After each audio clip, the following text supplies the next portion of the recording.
मैत्रिणींनो, रानात तण आणि मनात ताण कधीच ठेवू नका. कारण रानातलं तण हा पिकाचा नाश करतं, तर मनातला ताण हा जीवनाचा सर्वनाश करतं. नमस्कार, मी मुक्ताई चॅनेलॉग या मराठी यूट्यूब चॅनलमध्ये मी तुम्हा सगळ्यांचं मनापासून स्वागत करते. ज्या ताईंनी भाऊंनी माझ्या यूट्यूब चॅनेलला सबस्क्राईब करून मला सपोर्ट केलाय ना, त्या सर्वांची मी खूप आभारी आहे. कारण तुमच्या सपोर्टमुळेच माझा हा आजचा यूट्यूब चॅनेल पुढे जाण्यास मला मदत होणार आहे. त्यामुळे तुमचा सगळ्यांचा हा सपोर्ट आणि आशीर्वाद कायम माझ्या पाठीशी राहू द्या. तर ताईंनो, बघू शकतात तुम्ही, ही झेंडूची झाडं आहेत. आणि काल काय झालं, काल कामावरून येताना मिस्टरांना त्यांच्या मित्रांनी ही दिलेली होती, मग ते घेऊन आले होते. तर हे असे काही फटे होते निब्बर आणि काही मुळ्या सकट आणलेली होती झाडं. तर ते लावून बघ म्हणाले, कारण अशी झाडं सुद्धा लावल्यानंतर येतात असं म्हणतात. मी पण पहिल्यांदाच ही झाडं असं लावणार आहे. कारण ते नाही का फुलं वाळवून पुन्हा ते मातीमध्ये टाकतात बघा, तसंच मला ते माहिती होतं. आणि अशी झाडं ही मी पहिल्यांदाच लावणार आहे. बघू कशी येतात ते. काही झाडांना मुळ्या पण आहेत, त्यामुळं मातीत लावल्यानंतर ते येईल असं वाटतंय. या झेंडूच्या झाडांसोबत काही फुलं सुद्धा आणली होती तुमच्या दादांनी. तर मी हे पूजेसाठी वगैरे वापरण्यासाठी ही अशी कॅरीबॅगमध्ये बांधून ठेवते, म्हणजे ते सुकणार नाहीत लगेच. तर चला, आता मी झाडं लावायला घेते. असं त्या दिवशी ज्या मी घेवड्याच्या काही बिया लावल्या होत्या बघा, 5-6 लावल्या होत्या, पण त्यातली फक्त 2च झाडं तिथं उगवून आलेली होती. मग बाकीची जागा रिकामीच आहे म्हणून म्हटलं ही झाडं तिथं लावून घ्यावी थोडीफार. मग आधी तिथली माती वगैरे सगळी खोदून घेऊन तिथं लावून घेते ही सगळी झाडं. मला झाडं लावायला, त्यांचं संगोपन करायला खूप आवडतं. कारण झाडांच्या बाबतीत जर मला सांगायचं झालं तर झाडांचं माणसाच्या आयुष्यात खूप महत्त्व आहे. खूप काही शिकू शकतो आपण या झाडांकडून. कारण झाडं ही एकमेव अशी आहेत की ज्यांचं जीवन पूर्णपणे इतरांच्या कामी येतं. जसं की झाडं आपल्याला ऑक्सिजन देतात, फळं देतात, फुलं, पानं, सावली, निवारा सगळं काही देतात. अगदी ते वाळून गेलं तरी त्याच्या आपण लाकूड म्हणून किंवा फर्निचर बनवण्यासाठी, कागद बनवण्यासाठी त्याचा उपयोग करून घेतो. माणसांचं आणि झाडाचं नातं हे एक अतूट असं नातं आहे.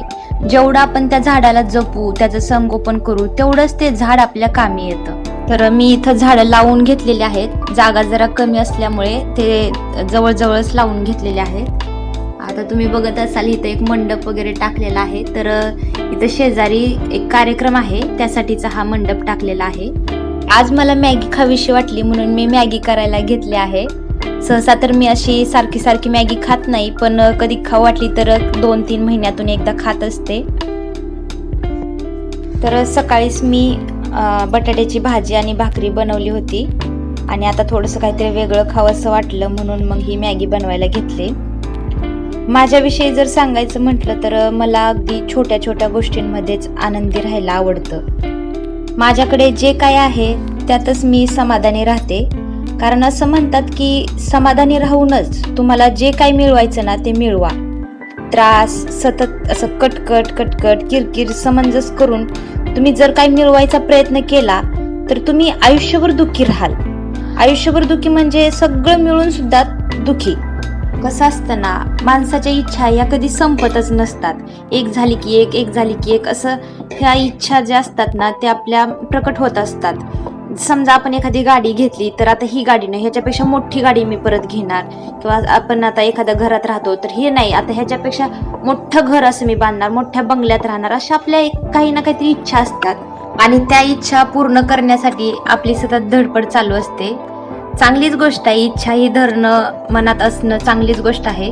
पण इच्छा मोठी किंवा छोटी असं काही नसतं. जरी आपली एखादी छोटी इच्छा सुद्धा पूर्ण झाली तर आपण त्याचा सुद्धा आनंद मानला पाहिजे, सेलिब्रेशन केलं पाहिजे.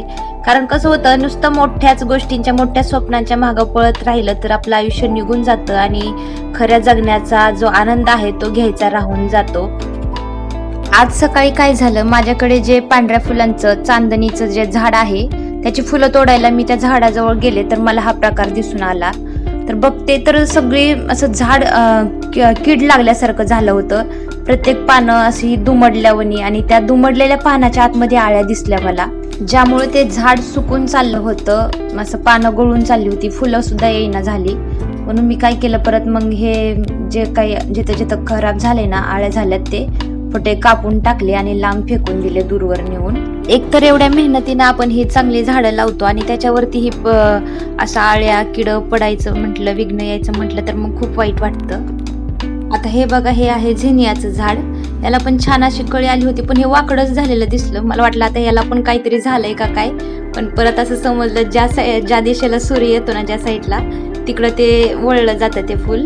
तर खूप छान अशी ही झिनियाची झाडं आल्यात आणि छान अशा कळ्या पण आल्यात त्याला.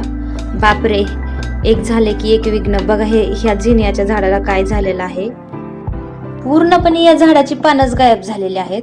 आधी काही कळलं नाही, पण परत समजलं की गोगलगाईने हे सगळी पानं खाऊन टाकलेत. रात्रीच्या वेळी खूप साऱ्या गोगलगाई या झाडापाशी दिसल्या होत्या.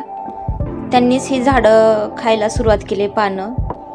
आणि आजकाल जर बघितलं ना, तर साधं भाजीपाला जरी लावायचं म्हटलं ना शेतात, तरी ते फवारल्याशिवाय येत नाही जर फवारलं तर सतत त्याला काही ना काहीतरी कीड वगैरे लागते.